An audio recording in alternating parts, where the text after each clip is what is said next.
carrying on with George's Marvellous Medicine, and if you're still reading, well done, you've nearly made it to through the whole book with us, so we're nearly there, so hopefully you're enjoying it and you can't wait to get to the end. Today it's chapter 3, and chapter 3 is called Marvellous Medicine number 3. The first one we know was by accident but worked really, really well on Grandma, and the second one worked but it wasn't quite what they wanted, so let's find out what the third medicine's going to do today. "Here it is!" cried Mr. Killy-Cranky, rushing into the kitchen. "1 carton of flea powder for dogs and 1 tin of brown shoe polish." George poured the flea powder into the giant saucepan. Then he scooped the shoe polish out of its tin and added that as well. "Stir it up, George!" shouted Mr. Cranky. "Give it another boil. We've got it this time. I bet we've got it." After Marvellous Medicine number 3 had been boiled and stirred, George took a cupful out into the yard to try it on another chicken. Mr. Cranky ran after him, flapping his arms and hopping with excitement. "Come and watch this one," he called to Mrs. Cranky. "Come and watch us turning an ordinary chicken into a lovely great big one that lays eggs as large as footballs." "I hope you do better than last time," said Mrs. Cranky, following them out. "Come on, chicken," said George, holding out a spoonful of medicine number 3. "Good chicken, chick, chick, chick, chick, chick, have some lovely medicine."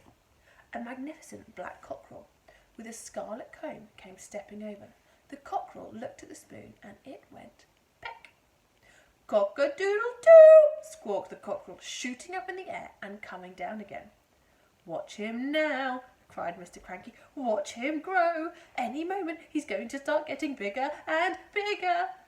Mr. Killy-Cranky, Mrs. Cranky and little George stood in the yard staring at the black cockerel. The cockerel stood quite still. It looked as though it had a headache. "What's happening to its neck?" Mrs. Cranky said.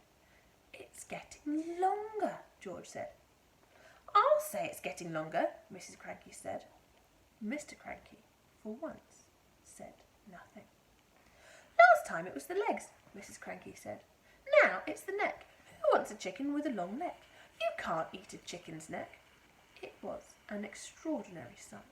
The cockerel's body hadn't grown at all, but the neck was now 6 feet long.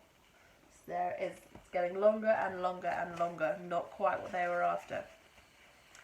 "All right, George," Mr. Cranky said. "What else have you forgotten?"